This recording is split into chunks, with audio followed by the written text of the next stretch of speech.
వస్తుందా? ఇప్పుడు కనబడేది కొండగట్టు ఆంజనేయ స్వామి గుడి. ఈ కొండగట్టు ఆంజనేయ స్వామి గుడికి ఇంతకుముందు పవన్ కళ్యాణ్ గారు తన రాజకీయ భవిష్యత్తు కోసం వారాహి బండి అమ్మవారి పూజ చేయించింది ఇదే గుడి అండి.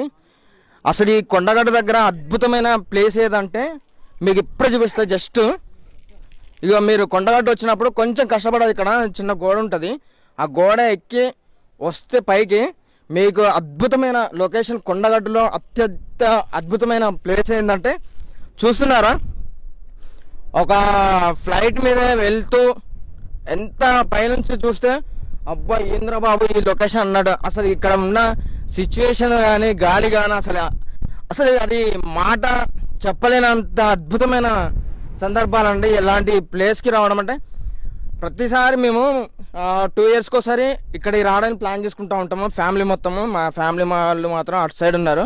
మేము చూడడానికి కొంచెం కష్టపడి మరి గోడ ఎక్కి ఈ ప్లేస్కి వచ్చినాం.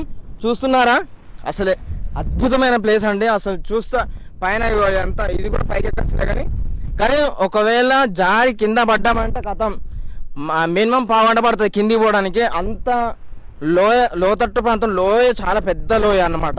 చూస్తున్నారా, మొత్తం ఇక్కడ అడవి మృగాలు, కుందేళ్ళు, తోడేళ్ళు, దుప్పులు ఇవన్నీ అడవికి సంబంధించిన అన్ని లోపల ఉన్నాయి. ఇంతకుముందు పెద్ద పులులు కూడా తిరిగేటాయంట అటు సైడు.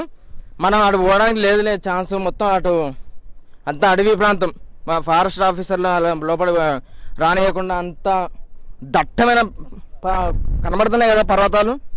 అదే అండి, మీరు ఎప్పుడైనా కనుక కొండగట్టు వస్తే మాత్రం కొంచెం రిస్క్ అయినా పర్లేదులే కానీ ఆ గోడ మాత్రం ఎక్కేసి పైకి రండి.